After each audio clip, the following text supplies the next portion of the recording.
ప్రభునంతులరా యేసుక్రీస్తు అతి పరిశుద్ధ నామంలో ఈ వీడియో చూస్తున్నటువంటి ప్రతి ఒక్కరికి కూడా పునీత్ కుమార్ అయినటువంటి నేను నా హృదయపూర్వక వందనాలు తెలియజేసుకుంటున్నాను. ఈ సమయంలో ఈ క్లుప్త సందేశంలో ఒక ప్రాముఖ్యమైన విషయం, ఒక రాజుని మీ ముందుకు తీసుకొస్తాను. ఒక 5 నిమిషాల్లో ఆ రాజు చేసినటువంటి ఒక గొప్ప పని చెప్తాను మీకు. యోనా గ్రంథం 3వ అధ్యాయంలో 6వ వచనంలో మనం చూస్తే, ఆ సంగతి నినివే రాజునకు వినబడినప్పుడు అతడును తన సింహాసనం మీద నుండి దిగి తన రాజవస్త్రములు తీసివేసి గోనెపట్ట కట్టుకొని బూడిదలో కూర్చుండెను. మరియు రాజైన తానును ఆయన మంత్రులను ఆజ్ఞ ఇయ్యగా, ఒకవేళ దేవుడు మనస్సు త్రిప్పుకొని పశ్చాత్తాప్తుడై మనము లయము కాకుండా తన కోపాగ్ని చల్లార్చుకొనును గనుక మనుషులు ఏదియూ పుచ్చుకొనకూడదు, పశువులు కానీ ఎద్దులు కానీ గొర్రెలు కానీ మేత మేయకూడదు, నీళ్లు త్రాగకూడదు.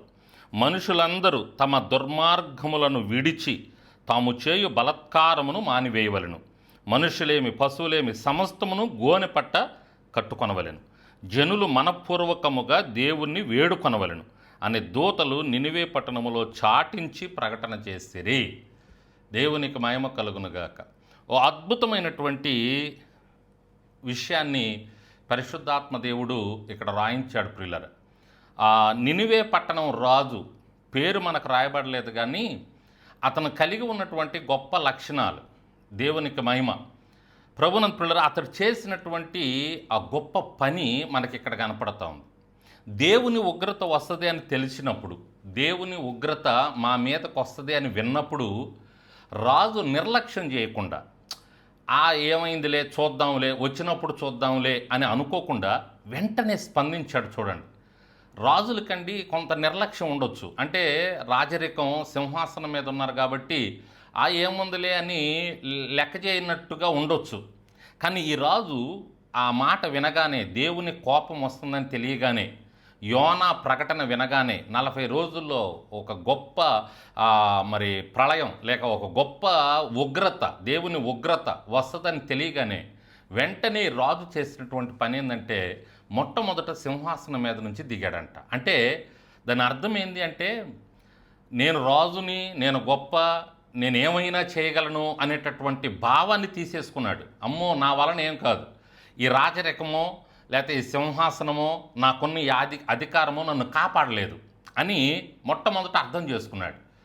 మనకున్నది ఏది కూడా దేవుని ఉగ్రత నుంచి మనల్ని తప్పించలేదు, అది గుర్తుపెట్టుకోండి. మన జ్ఞానం కానీ, మన అందం కానీ, మన తెలివితేటలు కానీ, మన ధనం కానీ, మనం కలిగి ఉన్నది ఏది కూడా మనల్ని దేవుని ఉగ్రత నుంచి కాపాడలేదు. మనం వాటి ద్వారా కాపాడబడలేము. దేవునికి అసాధ్యమనేది ఏదీ లేదు, ఆయన ఆపేది ఏదీ లేదు. ఆయన ఒక కార్యం జరిగిస్తే ఆపగలిగినటువంటి వారు ఎవరు ఉండరు. అది మనం ప్రాముఖ్యంగా గుర్తుపెట్టుకోవాలి. రాజు ఇది కాదు. గతంలో కొంతమంది రాజులను చూస్తాం, వాళ్ళు లెక్కలేనట్టు ప్రవర్తించారు.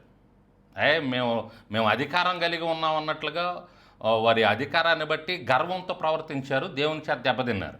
ఈ రాజు అయితే అలా చేయకుండా వెంటనే సింహాసనం మీద నుంచి ముందు దిగాడంట. ఇది కాదు, ఇది నన్ను కాపాడలేదు అని చెప్పి కిందకి దిగి వెంటనే పశ్చాత్తాప్తుడై బూడిదలో కూర్చొని గోనె పట్ట కట్టుకొని ప్రార్థన చేయటం ప్రారంభం చేశాడు. అంటే తన్ను తగ్గించుకొని దేవుని కోసం,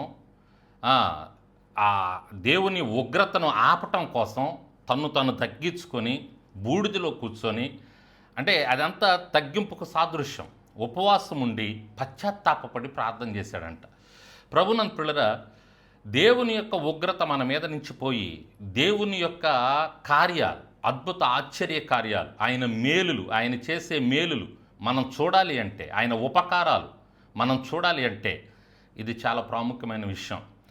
ఈ సమయంలో దేవుని కార్యం నీ జీవితంలో జరగాలి అంటే, ఒక అద్భుతం జరగాలంటే ఈ విధంగా నువ్వు ప్రయత్నం చేసి చూడు. ఈ మనస్సు నువ్వు కలిగి ఉండు, తప్పకుండా నీ జీవితంలో కార్యం జరిగిస్తాడు. అలా చేసినటువంటి వారి ప్రతి ఒక్కరి జీవితంలో దేవుడు కార్యాలు తప్పకుండా జరిగిస్తాడు. ఆయనకి ఇష్టం అది.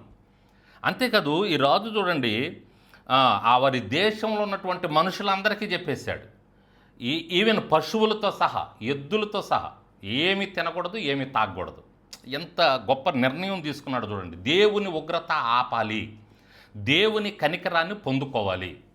అందుకని దేవునికి ఇష్టమైనటువంటి పని ఇక్కడ జరిగిస్తూ ఉన్నాడు. అంతేకాకుండా మనుషులందరూ 9వ వచనంలో 3వ అధ్యాయం 9వ వచనంలో యోనా గ్రంథంలో చదువుతున్నానండి. మనుషులందరూ తమ దుర్మార్గములను విడిచిపెట్టాలి, వారి చెడు మార్గాలను విడిచిపెట్టాలి. ఏ ఏ చెడు అలవాట్లు కలిగి ఉన్నారో, ఏ ఏ బలహీనతలు కలిగి ఉన్నారో వీళ్ళని విడిచిపెట్టాలి. ఎందుకంటే వాటి ద్వారా దేవుని ఉగ్రత వస్తుంది. దుర్మార్గములను విడిచిపెట్టాలి, బలత్కారమును మానివేయాలి, మనుషులేమి పశువులేమి సమస్తమును గోనిపట్ట కట్టుకోవాలి, జనులు మనపూర్వకముగా దేవుణ్ణి వేడుకోవాలి అని దూతలు నినివే పట్టణంలో చాటించి ప్రకటన చేశారు. వేడుకోవాలి, ఆయన్ని వేడుకోవాలి, ఆయనకు ప్రార్థన చేయాలి. ఈ ఉగ్రత పోవాలంటే ఆయనకు ప్రార్థన చేసుకోవాలి. ప్రభువా, ఈ ఉగ్రత నుంచి మమ్మల్ని తప్పించయ్యా, ఈ భయంకరమైనటువంటి పరిస్థితుల్లో నుంచి మమ్మల్ని తప్పించయ్యా. ఇలా ఎవరైతే వేడుకుంటారో వేడుకోవాలి. వేడుకుంటే దేవుని కనికరాన్ని పొందుకుంటారు. మొర్ర పెడితే దేవుని కనికరాన్ని పొందుకుంటారు. నిజంగా చెప్తున్నానండి, ఒక వ్యక్తి జీవితంలో దేవుడు కార్యం జరిగించాలంటే వారు తమను తాము తగ్గించుకొని దేవుని సన్నిధిలో ఉపవాసం ఉండి వారి యొక్క దుర్మార్గములను విడిచిపెట్టి, చెడు మార్గాలను విడిచిపెట్టి, వారి బలహీనతలను తీసివేసుకొని ఆయన సన్నిధిలో ఆయన్ని వేడుకుంటే తప్పకుండా అద్భుతం చూస్తాం, ఆశ్చర్యకార్యం చూస్తాం. నీ జీవితంలో జరగాలి అని అంటే ఇదిగో ఈ పని నువ్వు చేయటం మొదలుపెట్టు. ఈ రోజు నుంచే నువ్వు అద్భుతం చూస్తావు, ఆశ్చర్యకార్యం చూస్తావు, దేవుని కనికరాన్ని చూస్తావు, శాంతి సమాధానం పొందుకుంటావు. అద్భుతంగా అద్భుతంగా దేవుడు నిన్ను నడిపిస్తాడు. సరే చేసి చూడు, సరే చదవండి. నినివే ఆ పట్టణస్థులు చేసినటువంటి గొప్ప కార్యం, నినివే రాజు చేసినటువంటి గొప్ప కార్యం ఒకసారి చదవండి. యోనా గ్రంథం 3వ అధ్యాయం 1కి 10 సార్లు చదవండి. ఆ లాస్ట్ వచనం చూడండి. ఈ నినివే వారు తమ చెడు నడతలను మానుకొనగా వారు చేయుచున్న క్రియలను దేవుడు చూసి ఆయన పశ్చాత్తాప్తుడై వారికి చేయుదునని తాను మాట ఇచ్చిన కీడు చేయక మానేశాడండి. దేవుడు తన ప్రణాళికను మార్చుకుంటాడండి, తన ఆలోచనను మార్చుకుంటాడు. చూడండి, ఆయన చేస్తానంటే జరిగి తీరుద్ది. కానీ నువ్వు కానీ ఈ లక్షణాలు కలిగి ఉంటే ఆయన చేస్తానన్నది చేయడండి. ఆయన తప్పకుండా మన జీవితాల్లో కార్యాలు జరిగిస్తాడండి, అద్భుతాలు చేస్తాడు, ఆశ్చర్యకార్యాలు. నువ్వు దేని కొరకు ఆశ కలిగి ఉన్నావో దేవుని చిత్తంలో, ఏ విషయము, ఏ గొప్ప కార్యం నువ్వు ఆశిస్తున్నావో అది తప్పకుండా నీ జీవితంలో జరుగుద్ది. ఈ లక్షణాలు కలిగి ఉండండి.